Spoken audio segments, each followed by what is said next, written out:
उद्धार का सुसमाचार को फैलाने के लिए यीशु मसीह ने एक भी अवसर को अनदेखा नहीं किया। आइए आज हम लोग यीशु मसीह का और सामरी स्त्री के साथ जो बातचीत हुआ था उन बातचीत के दौरान हम लोग जान पाएंगे कि यीशु मसीह ने उद्धार की सुसमाचार को लोगों तक पहुंचाने के लिए एक भी अवसर को अनदेखा नहीं की। जब उस सामरी स्त्री ने पानी भरने के लिए आई थी तब यीशु मसीह याकूब के कुएं के पास बैठा था और यीशु मसीह ने उस सामरी स्त्री से कहा कि मुझे पीने के लिए पानी दे दो। यीशु मसीह ठंडा पानी पीना चाहता था और उस पानी मांगने के द्वारा वो उद्धार का सुसमाचार को उस सामरी स्त्री को पहुंचाने के लिए या तो फिर उस सामरी स्त्री को बताने के लिए एक जरिया ढूंढ रहा था, एक रास्ता ढूंढ रहा था ताकि किसी भी तरह से उद्धार का जो सुसमाचार है उस स्त्री को वो सुना सके। और तब उस स्त्री ने यीशु मसीह से क्या कहा, आइए हम लोग सुनते हैं। स्त्री ने कहा, तू एक यहूदी होकर मुझ सामरी स्त्री से क्यों पानी मांगता है? क्योंकि यहूदी और सामरी के बीच में किसी प्रकार का व्यवहार नहीं रखते थे।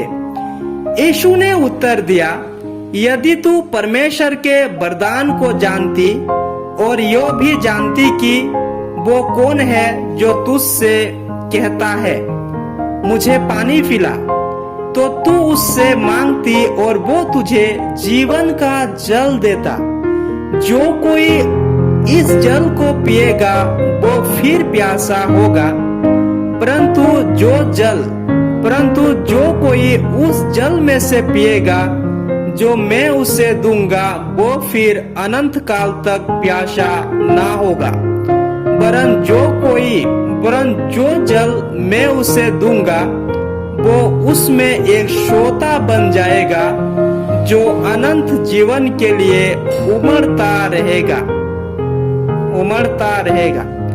इस अकेली स्त्री में यीशु ने कितना रुचि दिखाया।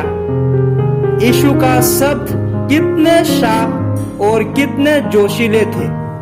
जब यीशु मसीह ने उस स्त्री से बातचीत की तब उस स्त्री ने क्या कहा, आइए हम लोग सुनते हैं।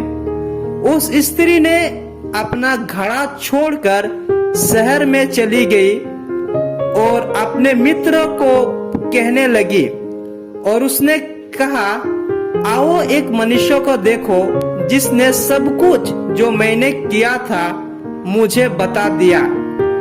कहीं यही तो मसीह नहीं?